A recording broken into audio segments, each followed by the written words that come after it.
मैं doctor Gulab Chand Meena, associate professor राजनीति विज्ञान, राजकीय महाविद्यालय बांदीकुई। आज हम बात करेंगे function of the state. Green cancer राज्य के क्या कार्य हैं। ग्रीन कैंसर राज्य का प्रमुख कर्तव्य व्यक्ति द्वारा उसके व्यक्तित्व का पूर्ण विकास करना है। Fulfilment of the personality. राज्य का कर्तव्य कुछ ऐसी परिस्थितियों की व्यवस्था करता है जिसके अंतर्गत नैतिकता का विकास संभव हो सके।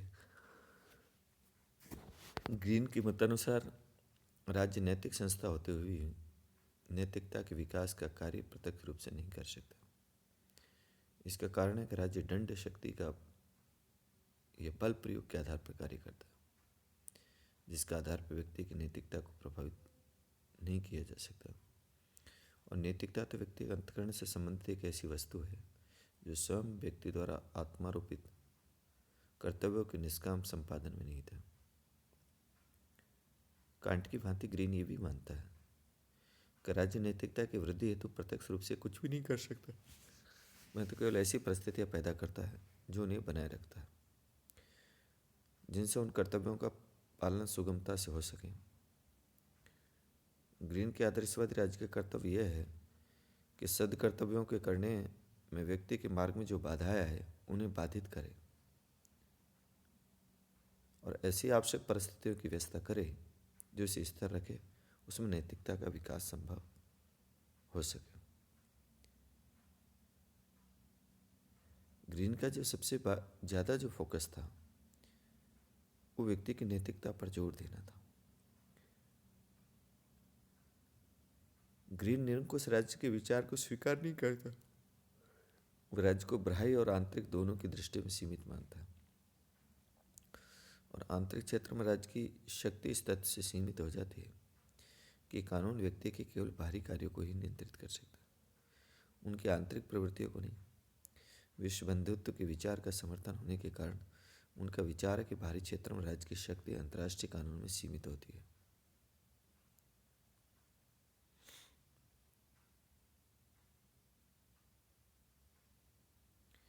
ग्रीन का विचार है कि राज्य के कार्य नकारात्मक और सकारात्मक दोनों ही प्रकार के होने चाहिए और नकारात्मक दृष्टि से वह यह चाहता है कि राज्य व्यक्ति को वो कार्य करने दे जो करने योग्य है और उसके करने में जहाँ वह बाधाओं के कारण असमर्थ हो उन बाधाओं को दूर करे। सकारात्मक दृष्टि से राज्य के कार्य क्षेत्र की व्याख्या करते हुए ग्रीन राज्य को अधिकार देता है कि राज्य नैतिकता के विकास हेतु उपयुक्त समझे, वह हस्तक्षेप करे और यदि आवश्यक हो तो बल प्रयोग भी करे। नागरिक जीवन में राज्य का यह हस्तक्षेप किस सीमा तक होगा, नैतिक जीवन के मार्ग की बाधाओं को दूर करने के लिए राज्य क्या क्या करेगा, उनकी कोई निश्चित सीमाएं ग्रीन निर्धारित नहीं की, किंतु अपने समय की व्यवहारिक परिस्थितियों को दृष्टि में रखते हुए उसने इस संबंध में कुछ संकेतपूर्ण उदाहरण अवश्य दिए।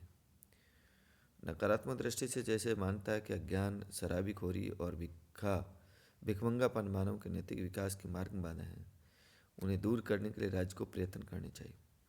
इस प्रकार सकारात्मक क्षेत्र में स्वस्थ नैतिक जीवन की आवश्यकताओं को बनाए रखने के लिए राज्य व्यक्तियों को स्वस्थ रहने, शराब न पीने, माता पिता को अपने बच्चों को शिक्षा दिलाने के लिए भरपूर उपाय कर सकता है। बार्कर के शब्दों में ग्रीन स्वाधीनता की सर्जना के लिए बल का प्रयोग करता है। राज्य के कार्य के संबंध में ग्रीन के उपयुक्त विचार नकारात्मक भाषा में होने पर भी बार्कर ने कहा था कि अपने उद्देश्य और प्राकृतिक दृष्टि से सकारात्मक है। उनके आधार पर राज्य को हस्तक्षेप के लिए व्यापक क्षेत्र मिल जाता है और व्यक्ति के जीवन के मार्ग की बाधाओं को दूर करने के नाम पर राज्य के द्वारा कुछ भी किया जा सकता है। ग्रीन के द्वारा व्यापक सामाजिक सुधार प्रस्तावित किए गए और अपने समय के श्रम, स्वास्थ्य और शिक्षा संबंधी कानूनों का समर्थन किया। ग्रीन ने राज्यों द्वारा सज्जीवन के मार्ग की सभी बाधाओं को दूर करने की जो बात कही, उसके आधार पर कहा जा सकता है उसने 20वीं सदी के लोक कल्याण का राज्य की नींव डाली। व्यक्ति का राज्य के विरोध का अधिकार। ग्रीन के अनुसार राज्य स्वयं साध्य नैतिक और उत्तम जीवन की सिद्धि का साधन मात्र है। ऐसी स्थिति में यदि राज्य के इस उद्देश्य की पूर्ति नहीं करता है तो नागरिक उसकी आज्ञा पालन करने को बाध्य नहीं है। ग्रीन व्यक्ति को राज्य के विरुद्ध विद्रोह का अधिकार सामान्य परिस्थितियों में नहीं उनको कुछ विशेष परिस्थितियों में प्रदान करता है, जबकि ऐसा करना राज्य के हित की दृष्टि से वांछनीय है।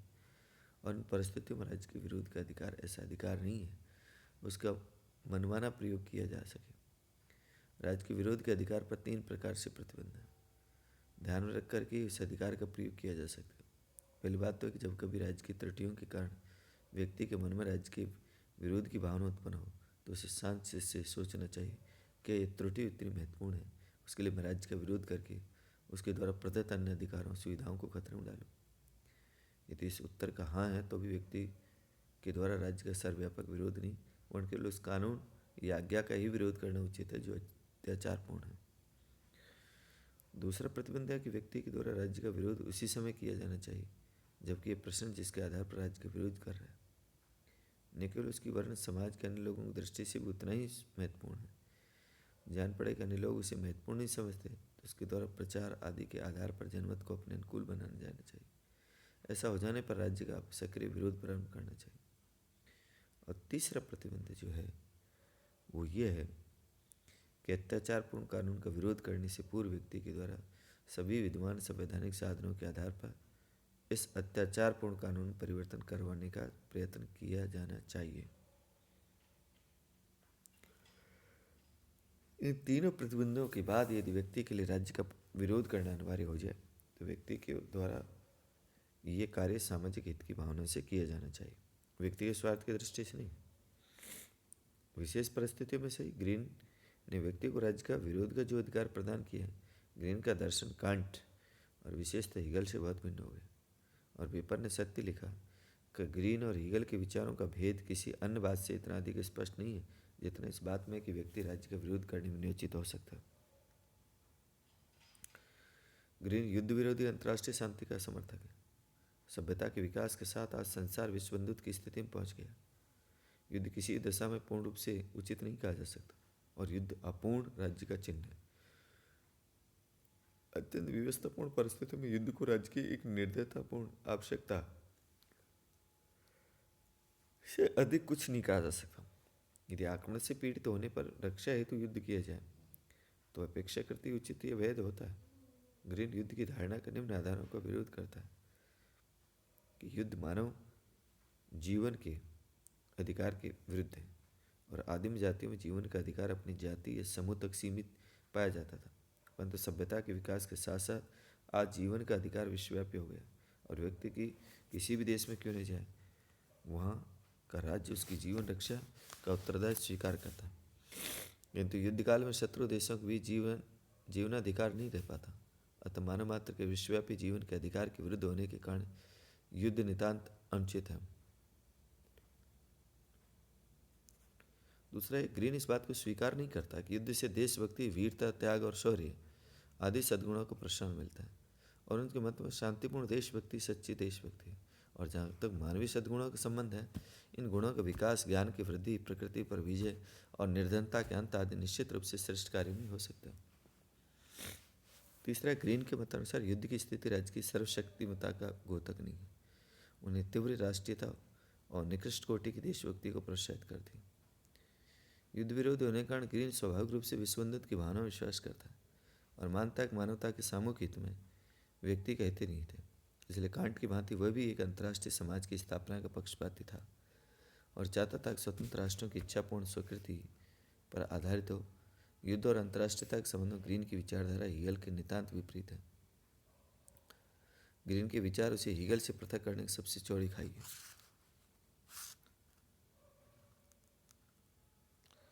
बार्कर के अनुसार ग्रीन एक कल्पनाशील, आदर्शवादी, गंभीर यथार्थवादी था और कुछ विस्तार की बातों के संबंध में हम सहमत हो सकते हैं, लेकिन उसके द्वारा प्रतिपादित जो सामान्य सिद्धांत आज भी उतने ही ठीक है जितने ये उस समय ठीक थे जब उनका प्रतिपादन किया गया था। व्यक्तियों के महत्व में उनकी दृढ़ आस्था, व्यक्तियों की स्वतंत्रता में उनका दृढ़ विश्वास उसका विचार कि व्यक्ति के सामाजिक हित का एक अंग है।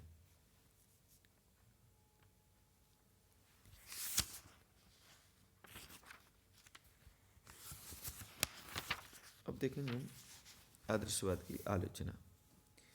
कांट, हीगल और बोशंके आदि आदर्शवादियों ने राज्य की सत्ता का जिस अतिशयपूर्ण और उग्र रूप से प्रतिपादन किया उसका विद्वानों द्वारा अत्यंत प्रबल खंडन और कटु आलोचना की गई, और सिद्धांत के विरुद्ध जो युक्तियां दी गई वो उनका उल्लेख निम्न प्रकार से हो सकता है। पहला था आदर्शवाद यथार्थवाद से परे केवल एक आदर्शवादी सिद्धांत है। आलोचक आदर्शवाद को यथार्थताओं से परे और अनावश्यक भावुकता से पूर्ण एक आध्यात्मिक सिद्धांत मात्र मानते हैं, और आदर्शवादियों द्वारा जिस आदर्श राज्य की कल्पना की गई उसकी स्थापना केवल स्वर्ग में संभव है। जुलास्की ने ठीक ही कहा कि जिस प्रकार राज्य की बहुसंख्य चर्चा करता है वह वास्तविक जगत की वस्तु नहीं, वह केवल विचारों की चार दीवारी में पाया जाता है। आदर्शवादियों का कथन गलत है कि जो वास्तविक है वही विवेकपूर्ण है, और जो विवेकपूर्ण है वही वास्तविक है।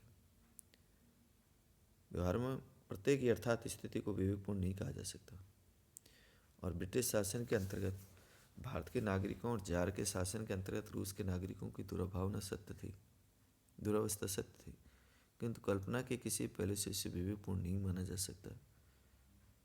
जेम्स के शब्द पूर्णतः सत्य है कि आदर्शवाद एक कल्पनाशील दर्शन है जो सुख और दुख की कटु अनुभूतियों तथा स्पष्ट तथ्यों को हमसे दूर रखता है। राज्य और समाज अनुरूप नहीं है। आदर्शवादी राज्य और समाज को एक मानकर चलते हैं, जबकि वास्तविक रूप में राज्य और समाज में अनेक समुदायों में एक समुदाय मात्र है। अब राज्य को मनुष्यों की सामाजिकता का सर्वोत्कृष्ट रूप तो कहा जा सकता है, किंतु आदर्शवादियों के समान उन्हें मनुष्य की सामाजिकता का एकमात्र रूप नहीं माना जा सकता। वास्तव में व्यक्ति की सामाजिकता स्वयं को अनेक रूपों में व्यक्त करती है, और उसके व्यक्तित्व के विकास के लिए उसकी सामाजिकता के इन सभी रूपों अर्थात समुदायों को उचित स्थान मिलना चाहिए।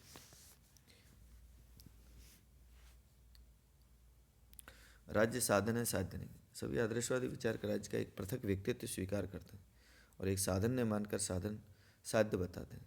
आज के युग में स्वीकार नहीं किया जा सकता। यदि हम व्यवहारिक दृष्टि से देखें तो राज्य एक ऐसी संस्था जिसका उद्देश्य व्यक्तियों को कल्याणप्रद और सुखदायी जीवन प्रदान करता है, और साध्य की प्राप्ति के लिए राज्य केवल एक साधन है, साध्य नहीं। और जोड़ के शब्दों में कहा जा सकता है कि राज्य व्यक्ति के लिए होता है और व्यक्ति राज्य के लिए नहीं, और दूसरे शब्दों में राज्य और समुदाय अपने आप में साध्य नहीं है। चौथी जो आलोचना थी, राज्य का एक पृथक व्यक्तित्व नहीं है। उग्र आदर्शवादियों ने राज्य को साव्य मानकर एक प्रतिपादित किया कि राज्य एक पृथक व्यक्तित्व होता है, लेकिन आदर्शवादियों की इस धारणा को स्वीकार नहीं किया जा सकता कि व्यक्तियों के संगठन में राज्य रूपी कोई नवीन लोकोत्तर व्यक्ति बन जाता है।